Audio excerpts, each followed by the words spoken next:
Christmas has a lot of boxes. Amen? Amen. I mean, how many of us spent hours wrapping boxes sometime this week for them to only be torn open at some point today or tomorrow? I'm honestly surprised at how easy this metaphor for God, as revealed to us through Jesus, is overlooked. Give me a second and I'll explain that more. There are numerous narratives of virgin births, gods being born to earthly bodies, and even miracles in ancient Rome. What makes Jesus different? What makes Luke's account different? Well, an angel of the Lord appears not to a king nor a wealthy elite. Rather, the Gospel of Luke tells us that Jesus is revealed, the coming birth of Jesus is revealed to shepherds.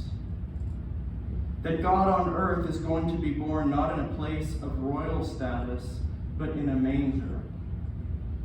And you see, shepherds in the ancient world are not so different than farmers today. I mean, it's not that they are purposefully marginalized in modern society, but they're just not in urban areas. In the ancient world, they were certainly marginalized, and yet still share this sort of disconnected voice from the modern, or from the zeitgeist. Christ, who is to be the light of the world, came to us not as a child of an emperor, but as the child of a devoted woman who, oppressed in her context as both a Jewish person under Roman rule and a woman in the ancient world, through this spirit of the oppression, Jesus is known. As we unwrap this nuance, we see the importance of digging deeper. Christ's light shines so bright because he is the hope to the oppressed. He is the light in the darkness. He's God. He's physical evidence that God chooses the oppressed. Any box humans try to put God in, he bursts through. Humans do all the work of making tidy boxes. We categorize things. We find ways to divide, to separate, and God tears through these.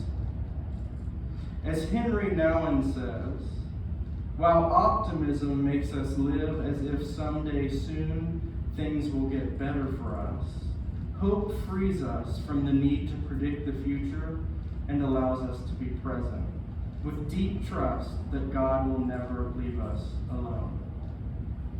You see, referencing the Gospel of Matthew, Matthew identifies Jesus as Emmanuel, God with us.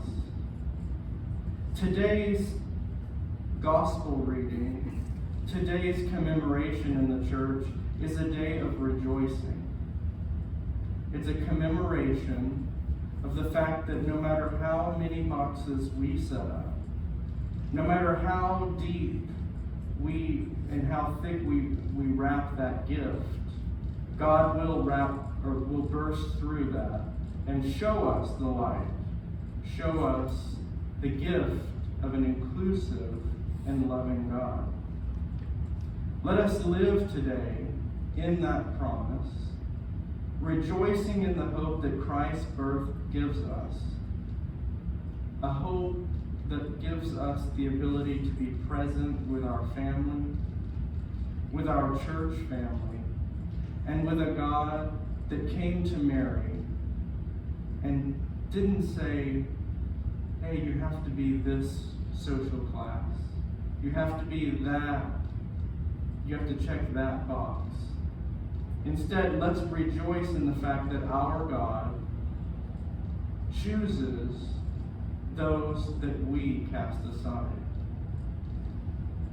Let's rejoice in the reality that Christ's birth shines a light in the world, in a dark world, but in a wonderful world in which God has created. God's love bursts through. Let us be lights to the world, shining that very same light.